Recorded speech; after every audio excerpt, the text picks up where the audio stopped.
Hello, my friends, and welcome back. Thank you very much for being with me again today. We can't have here double speak. We can't. They can. And they can. We allow them because they don't give up what we allow them or not.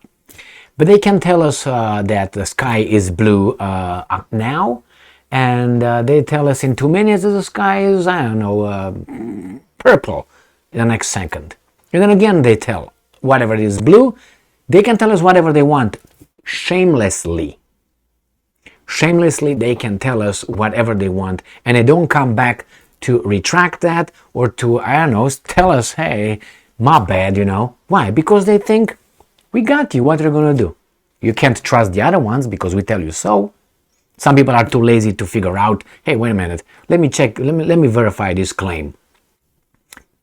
And there you have them. So now I have this article coming from Ukrainska Pravda that gives us some information, but I have some questions, some objections, if you know what I mean. So let's see. This is the headline. Russia's elite military units arrive in Kursk Oblast to conduct acts of sabotage. The key word is elite. Now I object. Why? Because they told us that Russia has no more elites, military elites, that is. Spetsnaz, whatever they are, they're done. Didn't they say that like 90% they're done by their calculation? They told us that, hey, they're not even trained.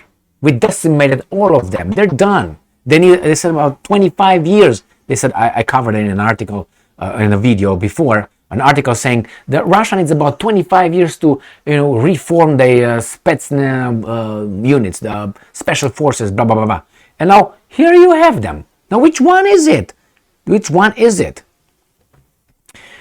Anyway, you asked for consistency, Emil? All right, let's go and check it out here. This is from May 19th, 2023. So they are in Kursk Oblast to conduct acts of sabotage, conduct, yes. Russia's special forces units, I don't know where they came from, have arrived in Kursk Oblast to conduct sabotage and counter-sabotage activities on the border with Ukraine and to raise the morale of Russian troops. What have they been doing so far that they have to come? They came to raise the morale. Were they playing cards somewhere in Tahiti or something? With some pina colada or something? Jesus Christ, these guys are just clowns. And I'm quoting, on the border with Ukraine, in the village of Tyotkino, Kursk Oblast of the Russian Federation, the underground movement recorded the deployment of elite units that report to Russia's main intelligence directorate, also known as the GRU. In particular, according to the Underground Special Forces Group of the 3rd Separate Guards Brigade of Special Purpose, Tolyatti Samara Oblast, and the 22nd Separate Guards Brigade of Special Purpose Stepnoy Rostov Oblast, arrived there. End quote. According to the National Resistance Center, whatever that is, the main tasks of the unit are counter-sabotage activities in the border zone after successful partisan operations, acts of sabotage and raising morale among discouraged units of the Russian armed forces along the border. What the hell is this? Let's figure out where these guys are, where the Kursk Oblast is, and see what's going on. So here is a map from Sputnik, provided by the Russians, and Kursk Oblast is right here. So this is where no hostilities occur. Some shelling from left to right sometimes.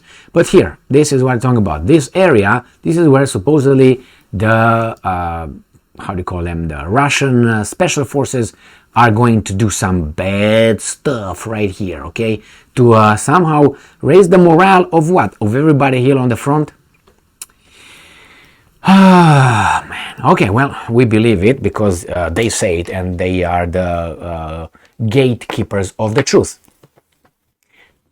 My personal direct assessment, The Russians still have special forces. They had them. Yes, they were engaged. Yes, people die. Yes, you form new units. Yes, you train them. It's not like the whole thing stands still. So they had, let's say, a year of fighting. Do you think during this year there was no academies, there were no training occurring deep inside Russia that produced other people, graduated like the high school?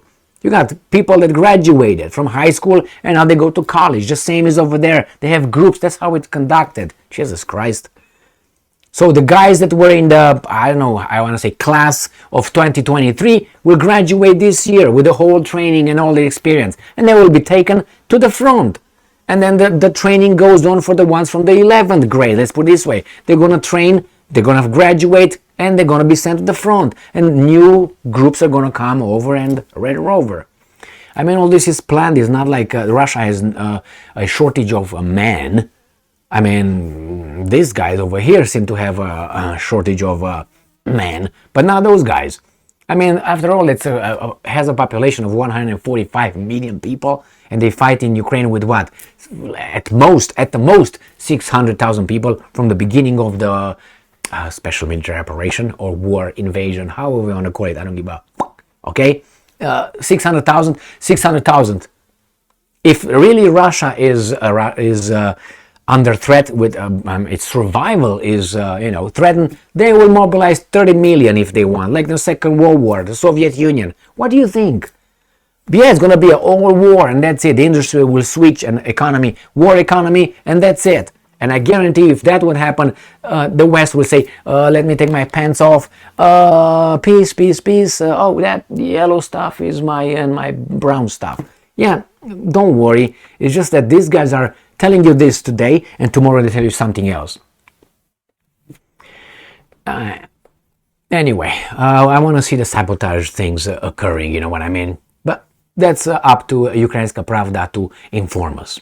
Thank you very much for being with me again today. Stay strong, stay smart, look for the truth, and be just.